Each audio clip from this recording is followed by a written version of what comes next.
देखो जैसे मान लो अगर हम एक सैंपल स्पेस ले लें, ठीक है, और इस बार 3 इवेंट्स ले लें, ए, बी और सी, है ना।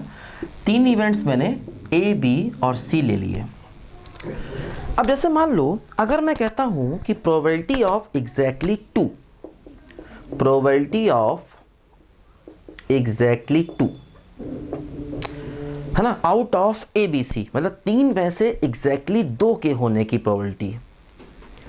ए बी सी 3 इवेंट्स है, उसमें से केवल 2 का होना। केवल 2 का मतलब कोई 2 हो सकते हैं, मतलब केवल 2 का होना, ये पार्ट हो सकता है या ये पार्ट हो सकता है या ये पार्ट हो सकता है, केवल 2, है ना, केवल 2। तो केवल 2 का मतलब ए बी हो सी ना हो, या बी सी हो ए ना हो, या ए सी हो और बी ना हो। तो देखो इसको हम लिख सकते हैं, देखो जैसे ये वाला पार्ट चाहिए तो इंटरसेक्शन में से तीनों को माइनस कर दो। ए इंटरसेक्शन बी में से तीनों का इंटरसेक्शन माइनस कर दो, प्लस बी इंटरसेक्शन सी में से तीनों का इंटरसेक्शन माइनस कर दो, प्लस ए इंटरसेक्शन सी में से तीनों का इंटरसेक्शन माइनस कर दो। कुछ ऐसा ये चाहिए ना, तो ये पूरा ए इंटरसेक्शन बी है, इसमें से ये माइनस करो तो ये आ जाएगा। अब जैसे ये चाहिए, देखो ये पूरा बी इंटरसेक्शन सी है, इसमें से तीनों का इंटरसेक्शन माइनस कर दिया।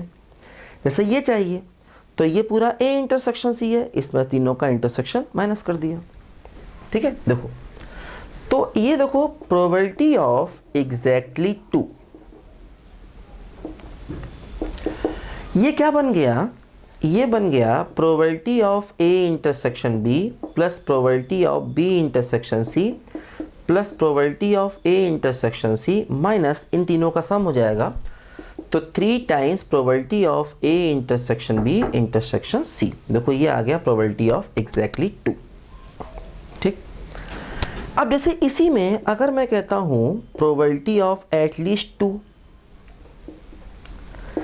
एटलीस्ट 2 का मतलब 2 या तीनों, तो मतलब इसमें मैं क्या करूंगा, प्रोबेबिलिटी ऑफ एग्जैक्टली 2 में प्रोबेबिलिटी ऑफ ऑल 3 ऐड कर दूंगा।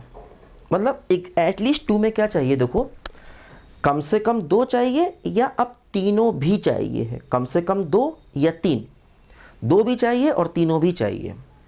तो एग्जैक्टली 2 वाले केस में ऑल 3 वाला केस प्लस कर दूंगा, तो एग्जैक्टली 2 वाला देखो केस ये है, probability of A intersection B, probability of B intersection C, probability of A intersection C -3 probability of A intersection B intersection C plus all 3, all 3 का मतलब probability of A intersection B intersection C, all 3 का मतलब ये।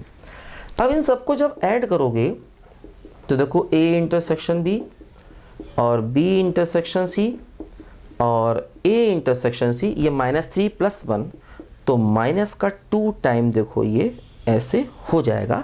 तो ये आ गया probability of at least 2, है ना।